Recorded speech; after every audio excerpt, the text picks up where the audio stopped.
What if one of the quietest mistakes in modern education is something we never even question? The way we group children by age. 5-year-olds in one room, 6-year-olds in another, 7-year-olds down the hall. It's so routine we stop noticing. But what if normal isn't natural? What if separating children by age actually holds them back, academically, socially, and emotionally? Today on Montessori Unlocked, we're exploring what Maria Montessori saw over a century ago, that mixed age learning isn't just a classroom strategy, it's a social innovation. Every fall, schools begin with a familiar ritual, a class list divided neatly by birth year. It feels scientific, objective, but it's not. The grade system came from the 19th century push for efficiency, not from research on how children learn. As public education expanded, administrators needed a way to move large numbers of students through a set curriculum quickly. The result mirrored factory design, batches, schedules, uniform outcomes. But children don't grow in batches, they grow in bursts. They leap ahead in one area and linger in another. They spiral, stall, and surge. Yet our grade based system assumes identical linear progress, as if every child were a machine calibrated to the same timeline. When someone falls behind, we panic. When someone moves ahead, we struggle to respond. We measure against the system instead of following the child. Maria Montessori didn't begin with a theory, she began with observation. When she opened her first classroom, she noticed that children learn best when surrounded by peers of different ages. Older students helped younger students naturally.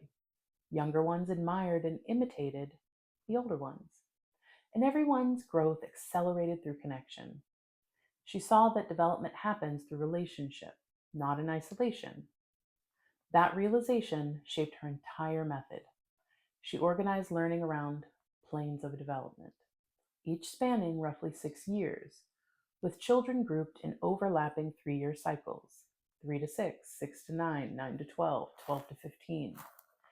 Each group includes beginners, intermediates, and elders. Each role matters.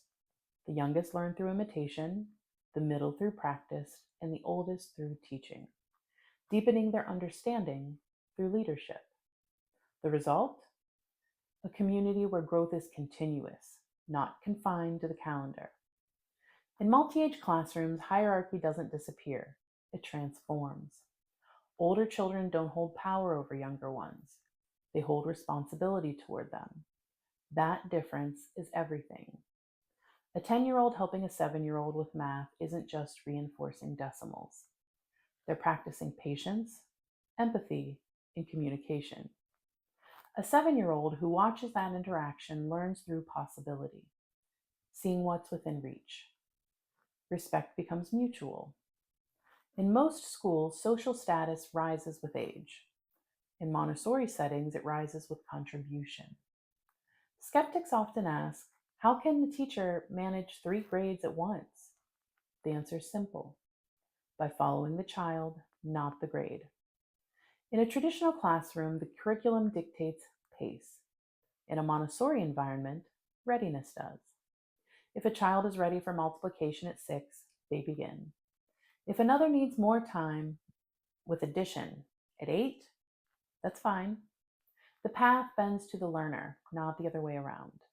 Because older students re engage with foundational concepts as they guide younger peers, review and mastery happen naturally.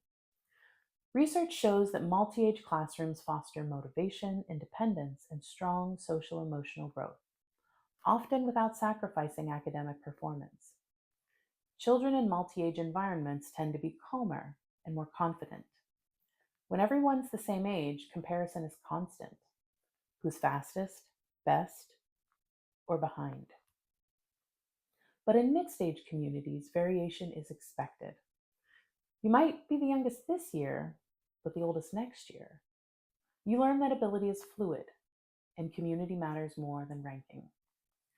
Children practice giving and receiving help, a skill that sustains them far beyond school. So, why don't more schools adopt this? Because our systems are built around control, not trust. Age-based grades makes things tidy. Data collection, scheduling, staffing. But children aren't tidy. Multi-age learning asks adults to trust children's development, teachers' professional judgment, and the natural rhythms of growth. That's hard for institutions accustomed to uniformity. Yet Montessori showed again and again that when we trust children, they rise to it. There's also an issue of equity.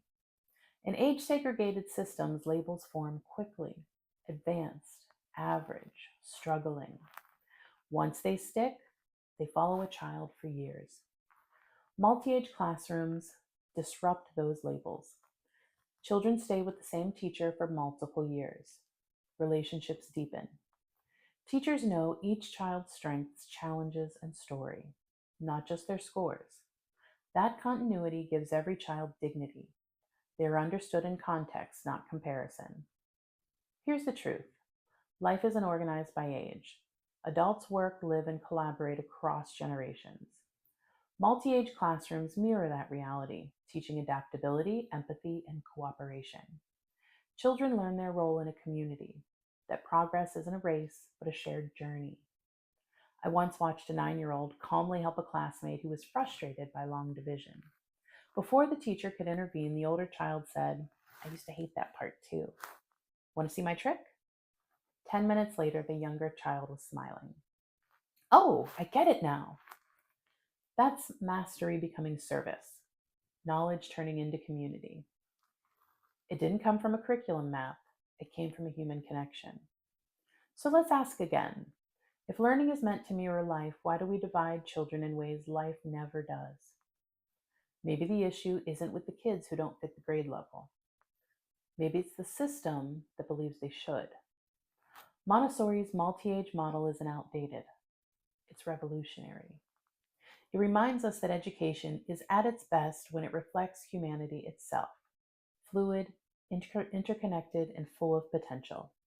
Freedom, collaboration, community. That's Montessori Unlocked.